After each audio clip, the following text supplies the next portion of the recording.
It is time to talk technology. It's a very good afternoon to Bill Brown from Dick Smith Electronics. How are you, Bill? Oh, I'm very well, Danny. Thank you. Look, thank you for taking some time out of a busy day. We're going to open the lines. There's a few things we want to talk about. We're going to talk about Freeview and MySky first, but before we kick off with that, make sure you guys don't drop everything to watch your favourite programs. Watch when you're ready. That's with MyFreeview HD. We've got one to give away this afternoon. Now, in terms of Freeview and MySky, where are we going, Bill? Well, basically, in New Zealand, there's two kinds of TV reception you can receive. Freeview terrestrial, which is over-the-air Freeview, and Freeview satellite, both of which are free. So they're the replacements for the old analogue TV, which we've all been used to.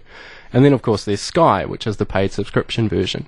And the two kind of work together in a way to corner the market. MySky being the high-end version of Sky, where you can watch and record TV basically as much as you like. And Freeview offer the same features through some of their receivers, depending on which you choose. Yeah. So, if you had both, you've got it all. Absolutely, yeah. And you can even get them to work together if you've got a flash enough receiver, which is fantastic. How do you deal with guys like me that kind of, we just like to turn the switch on and off and change a bulb, and the rest is kind of help, you know? Absolutely. Well, it's all about the setup and the support. And first thing is to get the setup correct, give you good training, make sure it's nice and easy to use, good interface, which certainly the good Freeview approved boxes have, and so does MySky.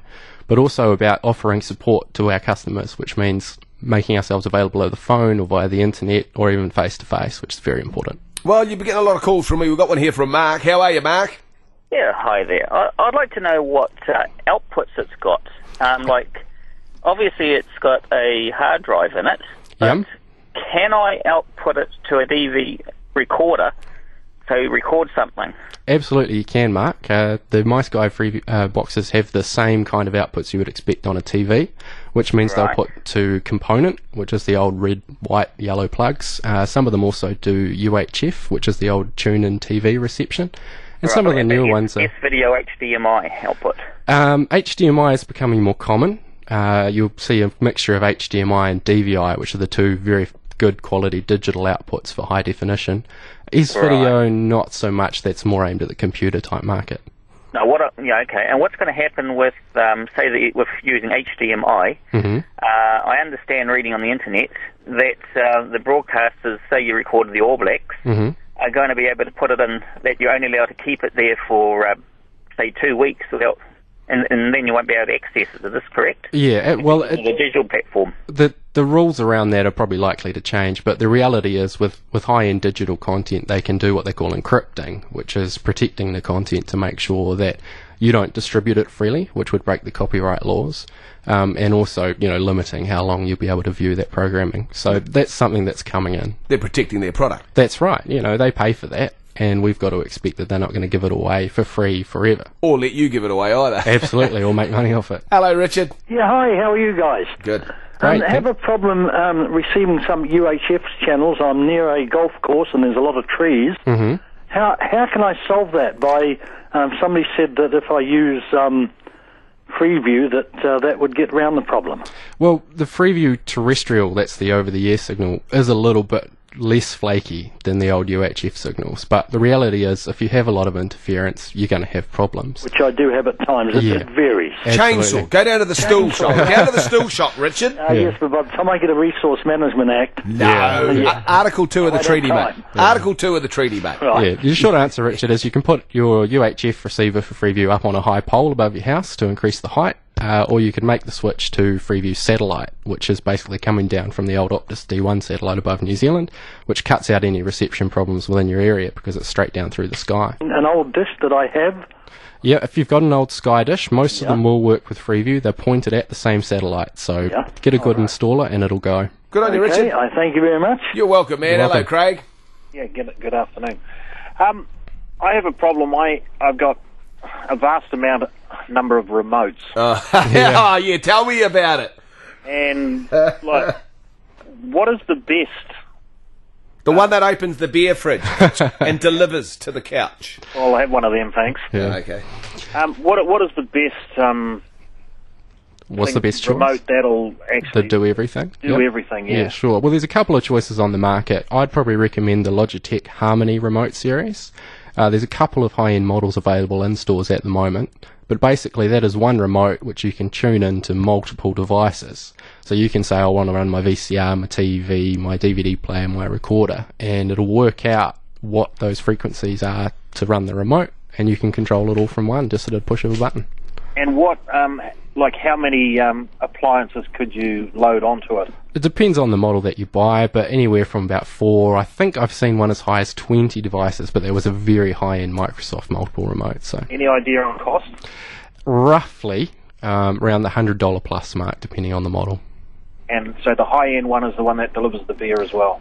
Yes. Attach it to the wife. Yeah, slap him. Oh, he's in trouble. Whoa. I'm not going there. No, me neither, Craig. I didn't say that. That was Bill Brown from Dick Smith Electronics. I thought it, but I didn't say it. We're taking your calls. 0800 80 1080. Tech Tuesday Talk ZB. Got Bill Brown here from Dick Smith Electronics in the studio. G'day, Yvonne. Hi, Danny. I'd like to just ask about. We actually have Sky at the moment, and we take the box, I can't think of its right name, I call it a Scrambler, and we just take that into our motorhome. We have another whole set up in there of the disc and that we use when we're away. Okay. And we've been wondering whether to give away the Sky and just get Freeview. Sure. Now, could we use the same dish and everything that we have already for Sky for Freeview? So can I just ask, Yvonne, do you have a satellite dish on your motorhome? Yes. Okay, and that automatically points in the right direction? We have one that we set up beside the bus where we stop. Okay, so you know how to work out where to point it and all of that sort of thing. Yeah, well, it's the same satellite, Yvonne. That does Freeview and Sky. So you could definitely have a Freeview receiver, hook it up to the same dish, and stop paying the Sky subscription fees. Right, well that's what we just wondered. We're just sort of, having a little rethink now. And if you need to do any deep frying, it acts as a wok as well, which is really nice. Yes, it would, except it's got a little bit in the middle. Yeah. Oh, okay. Okay, so it would work if we did the same way? Yeah, as long as you set it up correctly, it'll work fine. Yes, my husband's quite, technical like, so that's okay, but it was just something we'd been talking about, and we just wondered whether it was a feasible thing to do. Yeah, good idea. You go for it, Yvonne. Have a good one. Hello, David. Hey, Bill. Hi, David. How are you? Hey, good. Hey, we haven't got a satellite on our roof. I just want to know what kind of is it Freeview, is it? Yeah, that's right. Yeah, what kind of box I need, because I don't have a satellite. Do you need a satellite? No, you don't need a satellite dish. As I say, there is the other option, which is Freeview terrestrial. In a lot of ways, it is the better option because it gives high definition. And so that works over your existing, your UHF, the funny little flat aerial on your roof. Oh, okay. Yeah, so you'd need a Freeview terrestrial, what they call it, receiver. So they start about $150 for the basic models. And do they come like different sizes or different hard drives? Your basic Freeview receiver doesn't have a hard drive. Oh, okay. So it can't record, you can only watch. Oh, okay. The more expensive models, starting sort of $800-900, will start to get the hard drive in there, which will let you record. Cool. Yeah. All right. That's cool. Thank you. All the best, David. Hello, Elise. Hello. Hey, we're looking at getting a new LCD TV, and we've been looking around, and you've got a lot of options these days. Yeah, absolutely. Having built-in Freeview. And I wondered, obviously that one's just going to be like plug and watch, isn't it? Yep, that's right. So, in some ways, if you were wanting a recorder, you'd probably better to go for just a normal TV with high definition capable, and then get the plug-in box. You've got it exactly right. Yeah, the Freeview built-in TVs don't include hard drive, so they don't have the ability to record the shows. And the difference in price is actually quite substantial. Yeah, it's in the hundreds of dollars, isn't it? It is, absolutely. Yeah, absolutely. Okay, no, that's fine. Thank you very much. Not a problem. Well, we're giving away a MyFreeview box. It's the HD. You can record an entire series at the touch of a button. Never miss an episode. Record 2 channels at once. While watching one, you can already be recording. Record in high definition. Record HD content for free with MyFreeview HD Pause. Live TV never misses a thing with live pause. Create your own TV schedule with an 8-day Freeview on-screen listing guide. And we're going to give one away